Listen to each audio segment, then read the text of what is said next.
जय जगन्नाथ। इस बार कथा घंटे की।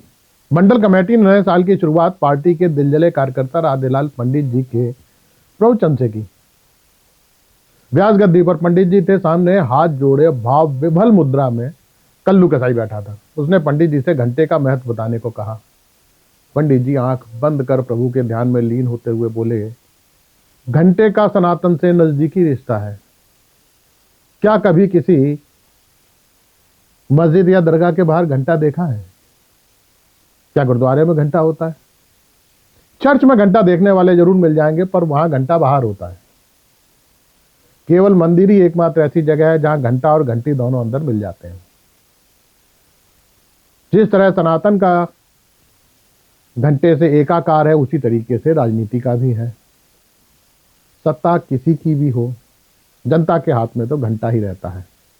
जो इसे मानने से इनकार करते हैं उन्हें घंटे की तरह धुन दिया जाता है। पंडित जी की बात सुन कल्लू की दोनों आंखों से अश्रुधारा बह निकली। कहने लगा, प्रभु, जब सनातन और घंटे में इतना एकाकार है तो फिर हंगामा क्यों? यह सुनकर पंडित जी कहने लगे, कल्लू, इसके लिए कैलाश विजयवर्गीय नहीं, देश की जनता और पत्रकार दोषी हैं। कैलाश ने तो जब से राजनीति की शुरुआत की है वो लोगों को घंटा ही पकड़ाते आ रहे हैं। उन्हें इस बात का आभास भी नहीं था कि कभी कोई उनके घंटे का विरोध करते हुए वीडियो वायरल कर देगा। पहले पत्रकारों में रीढ़ होती थी, अब पत्रकारों की भी एक ऐसी जमात खड़ी हो गई है जो घंटे की आस में मंदिर के दरवाजे पर घंटों इंतजार करती है। पंडित जी ने एक पुराना प्रसंग सुनाते हुए कहा कि कुछ साल पहले इन्हीं मंत्री के पुत्र आकाश विजयवर्गीय ने नगर निगम के एक इंजीनियर को क्रिकेट के बैट से घंटे की तरह बजा दिया था। बाद में अदालत में यह सिद्ध नहीं हो पाया कि इंजीनियर का घंटा बजाने वाले मंत्री पुत्र हैं, सो वे बरी हो गए।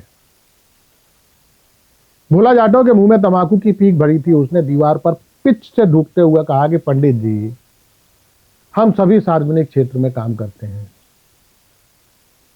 कृपया कर हमें घंटे का महत्व विस्तार से समझाइए। पंडित जी ने कहा, जितना बड़ा मंदिर उतना बड़ा घंटा, वैसे ही जितना बड़ा नेता उतना बड़ा घंटा।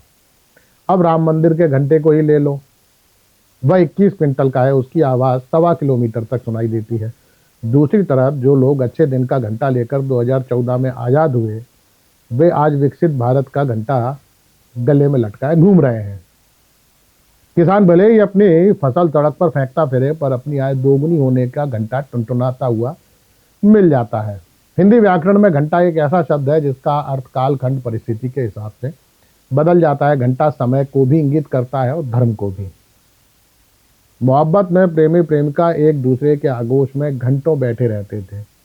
यह उस वक्त की बात है जब मोबाइल नहीं थे, अब घंटों बात करते हैं।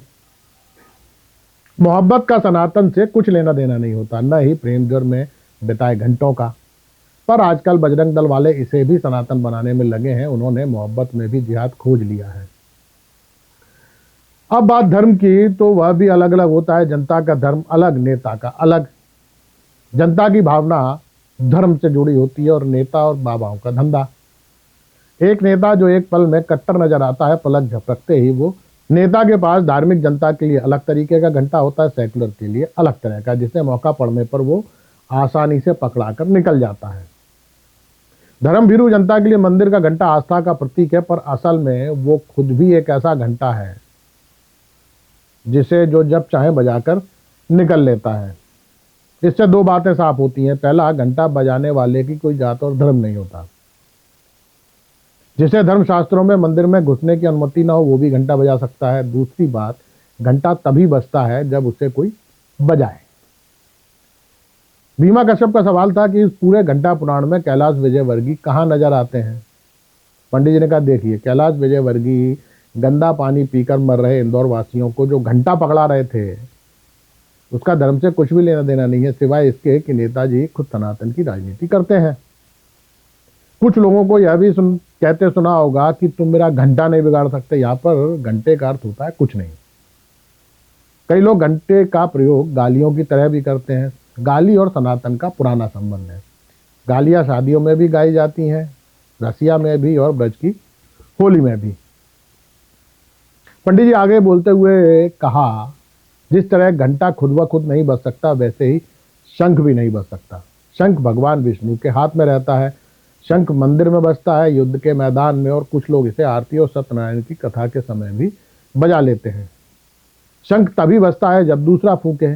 नेता मीडिया को फूंक मारता है और मीडिया जनता को, फिर जनता शंख की तरह बजने लगती है। इसी फूंक का कमाल है कि एक अनपढ़ आदमी आजकल इतिहासकार और अर्थशास्त्री बना घूम रहा है।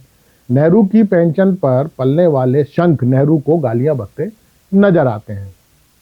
अंत में पंडित जी ने ओम की ध्वनि के साथ अपनी कथा का सार बताते हुए कहा, कुल मिलाकर इस देश की जनता शंख हो या घंटा, बजना तो उसकी किस्मत में है। शेष कुशल आपका वक्त सेवक राम। नमस्कार।